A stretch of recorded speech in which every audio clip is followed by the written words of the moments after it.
Hello everyone, this is my Dominating Blow Guardian League Starter build guide for Path of Exile Crucible. This is a strong all-rounder build with good boss DPS, decent clear speed, and very tanky defenses, and it is very easy to gear at League Start. This is an update to my original build guide video that I posted back in 3.18, so I recommend checking out that video as well for even more detail. I'll link it in the description below. Dominating Blow is a melee attack that summons minions as you kill things or hit bosses. It has pretty high DPS once all the minions are summoned, but it does have some ramp time to summon minions. The major change this season is there is a new Vaal version called Vaal Domination. As of the time of recording this video, we haven't seen any information on it yet, so we can only speculate on what it does. Hopefully something to make ramping on bosses easier. Interjecting from the future for a moment here, as I was recording this video, GGG released a teaser showing Vaal Domination.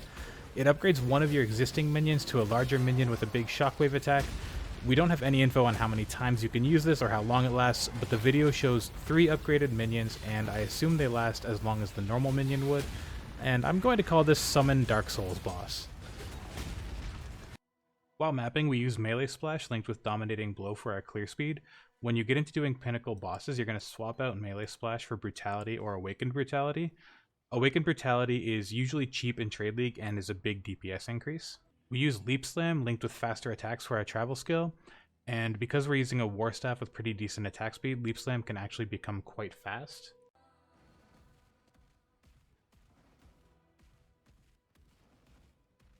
For our defenses, we have a high life pool, a small energy shield buffer with Divine Shield to maintain it, high block chance, recover life on block from our Staff Mastery, high maximum resistances, high armor, endurance charges while mapping, that comes from the inexorable passive down here, cast when damage taken Molten Shell, pretty good life regen, stun immunity from Bastion of Hope, immunity to freeze, chill, shock, and curses, and with an asterisk on those last immunities.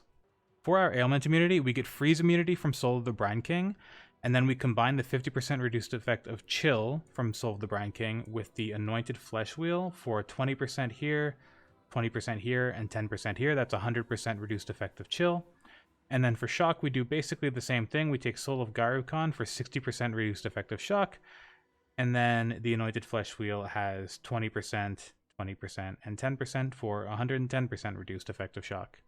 For Curse Immunity, we get 80% reduced effect of curses on us from the Guardian Ascendancy Point Time of Need. There used to be another 20% reduction you could get from the tree from the... this used to be called Ailment and Resistance Mastery, and it had 20% on it, but that has been removed in 3.21. So now you need to get that last 20% from gear. And the easiest place to do that is on a jewel. You can see just on a regular blue jewel here, you can get up to 30% reduced effect of curses on you. Or you can just stay at 80%. Even at 80%, you're probably not really going to feel most curses as long as you're a little bit overcapped on your resistances, just so that you don't ever dip below your maximum resistances. Also, for the effective hit pool in the PoB, I've left several conditional modifiers turned off, such as Flasks, Molten Shell, and Bastion of Hope, and you can see that as I turn these things on, the effective hit pool goes much, much higher. It was a little bit below 100,000 before, now it's about 350,000 with all of those turned on. Molten Shell will be up whenever cast when damage taken goes off. Bastion of Hope has an uptime of about 40%. And then your flasks can be automated to have near 100% uptime. And the way to automate your flasks is to look for the prefix gain X charges when hit. The 2 charges is pretty easy to get, 3 charges usually is pretty difficult to get. And then you combine that with the Benchcraft for used when charges reach full, which costs 5 Glassblower's Baubles and 5 Instilling Orbs. The auras this build uses are Determination, Pride, Summon Skitterbots, Dread Banner, and Aspect of the Spider. A big change this league is that the Reservation Mastery for Determination has been removed from the Armor Mastery wheels. So to get around this, now we take the Arcane Capacitor wheel up here for this Mana Mastery that gives 12% increased mana reservation efficiency of skills. Another thing you could do is just drop Aspect of the Spider. Aspect of the Spider is sort of a late game optimization anyway, so it's something you can drop until later on when you have all of your skill points filled out and a good quality Ashes of the Stars and your Enlighten support and all the things that make having extra auras a little bit easier. Another option is to get a mana reservation efficiency enchantment on your helmet. Usually I get the Dread Banner Aura effect enchant because it is the best one for the build, but if you need the mana, then one of those enchants is also fine. And if you don't know how to get Aspect of the Spider, it's something you can beastcraft on your gear after killing Phenumus in the Menagerie. For the gear sets in the PoB, I've included several sets of gear, including actual gear that I've used on my characters in the past. The Aspirational Gear 3.19 is the default gear that I'm going to leave it on because this is what you should be aiming for. This was my character in Lake of Kalandra League, and I put a lot of time into this character, and I would basically consider this finished. So this is sort of, you can see what you should be aiming for on your gear by looking at these items. And then you can also look at the other sort of more realistic gear sets if you don't have as much time to play. Some of these have some legacy mods on them, but for the most part, you can get a good idea of what stats you're looking for. Generally, you're looking for minion or melee skill levels, life, resistances, minion damage, attack speed, armor, a little bit of dexterity, and some mana leech. You need at least one source of mana leech in the build. And then also the very early mapping sample gear. This is gear that you should be able to purchase for about 5 chaos or less per piece off of the trade website on League Start. And this is good enough gear to carry you all the way into red maps. The PoB also has an extremely detailed notes tab. There are endgame crafting guides for each slot of your gear. Most of the crafting in this section is done by combining fractured items with either essences or veiled chaos orbs. There's advice in here on your gems and the playstyle, and there's a leveling guide that lists which gems to take and when, as well as what to focus on when you reach endgame. Down at the bottom here, there's a list of sort of things to prioritize when you get to your early mapping. Once you get your initial gear set up, it just tells you what you should be saving for first and what you should hold off on until later. The passive tree is divided into acts as well, so that you can go to Act 1, see where you're supposed to go, then go to Act 2, and you could just sort of see exactly which path you're supposed to take through the tree as you level up, all the way until endgame. And then the skills are also divided into sets for each act. There's an Act 1 set, an Act 2 set, all the way up until Act 6, where you get access to all of the gems. So the Act 6 to 10 set is basically all the same. And then when you get into endgame, some of it's going to change a little bit again. So just make sure you're using the skill set that matches whichever act you're in, as well as the passive tree for that act. For early leveling in Act 1, you're going to use Smite, Summon Holy Relic, and Holy Flame Totem with Summon Phantasm support. You can also use Raise Zombie if you want, but they tend to die a lot, so it might slow you down. Once you get Vitality Aura, and especially if you're also using Summon Holy Relic, then that helps keep the zombies alive a lot more, and then they're actually worth using. At the end of Act 1, you get Absolution, and you can just drop Holy Flame Totem. You won't use it anymore. Absolution functions similar to Dominating Blow, except it's a ranged spell that summons Spellcaster minions. You get Dominating Blow in Act 3 for killing Gravicius, but you're going to keep using Absolution until the end of Act 4. This is because you get Multistrike at the end of Act 4. I usually swap to Dominating Blow upon entering Act 5 town. Make sure you have Resolute Technique on the tree right here before you swap to Dominating Blow, or it's going to feel kind of awful. When you switch to Dominating Blow, link it to Multistrike, Melee Splash, and then either Culling Strike or Summon Phantasm. Summon Phantasm is actually better, but later on we're going to link it to Impale, and Impale is green, so if you don't want to change your colors later, just link it to Culling Strike for now.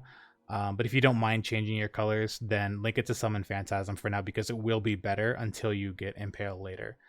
You can get Impale in Act 6 once you get access to all of the gems. And again, all of this, the gems, when to take them, and what to link them to, it's all in the leveling guide in the notes tab of the PoB. For the endgame, I've actually created 2 level 100 trees. The first one is just the existing tree from the build guide before, and that's been updated for 3.21. And then the second is a variant that I've created that uses a large cluster jewel for more damage and focuses more on getting more life regen. Just because having a lot of life regen is very valuable, especially against a lot of the current endgame bosses. This variant, however, loses the ailment immunity from the Anointed Flesh Wheel, so you would need to get your ailment immunity from your gear and flasks. You can get chill and freeze immunity on boots, and then you would get the rest from flasks, and you would use Soul of Arakali with this variant instead of Soul of the Brine King. This is the variant that I'm probably going to personally focus on creating this season, since I've played the original version so much, and I kind of just want to try a different flavor of the build, even though it's still very similar. The only uniques we use in this build are Spore Guard and Ashes of the Stars. You can use a budget rare amulet until you can afford ashes. It's pretty much always a very expensive item on League Start, so it's going to be the first big purchase that you're saving for on League Start. All of our other gear slots are rare items, and they're all pretty easy to craft. And as mentioned before, there's crafting guides for all of them in the Notes tab of the PoB. The only other uniques that we use are for Animate Guardian. Check the Animate Guardian section of the Notes tab for detail on that. You can see there's a detailed section here on which gear to use on your Animate Guardian, whether you're using a low budget version or a high budget version. Don't use Animate Guardian until you have a full set for it and until the gem is level 20. Otherwise, you're just going to be wasting your items because the Guardian is going to die and then the items disappear. So until you have a full setup for Animate Guardian, just use Summon Holy Relic instead. There are quite a few alternate quality gems in this build, and while they aren't all necessary, they all add something significant to the build. So these should be one of the first things you start saving for on League Start besides your Ashes of the Stars. Once you get your initial mapping gear ready, start saving for your gems and for your Ashes of the Stars. Phantasmal Dominating Blow is the most important one here, but getting the new Vaal version of it is going to be very difficult. You might actually just want to stick with the regular quality version of Dominating Blow and get Vaal Domination that way. Getting a Phantasmal Vaal Domination is probably going to take a lot of currency. We use Raise Spectre on this build for utility Spectres, and the Spectres we want in order are Carnage Chieftain, Demon Harpy, and Arena Master. Carnage Chieftain can be found in Act 7 in the Ashen Fields right here. Demon Harpy is a legacy Spectre from Scourge League, so you can't normally get it. The ways to get it are either to use a Phantasmal Desecrate gem, or the easy way to get it if you're in Trade League is to type /global 6666, and that is sort of the global Minion community. Or it might just be Gazzy's community. I'm not actually sure.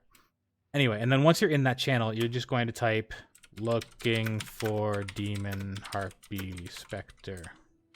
And then you type that. Someone will invite you. I usually tip them. The Demon Harpy Spectre is pretty rare and it's pretty annoying to set up, so I usually tip like 20C or something, like something at least a little significant. But it's a very strong Spectre, so you definitely want it on League Start. And then the Arena Master can be found in any map occupied by Drox the Warlord. If you can't get a Demon Harpy Spectre, either you can't find someone to invite you for it, or you're in SSF, then you can get a Host Chieftain Spectre, which can also be found in the Ashen Fields. It looks just like the Carnage Chieftain, but it has like worms on it. You might notice a warning in the PoB saying you don't have enough mana to use a selected skill. This is actually just referring to Raise Spectre and Animate Guardian.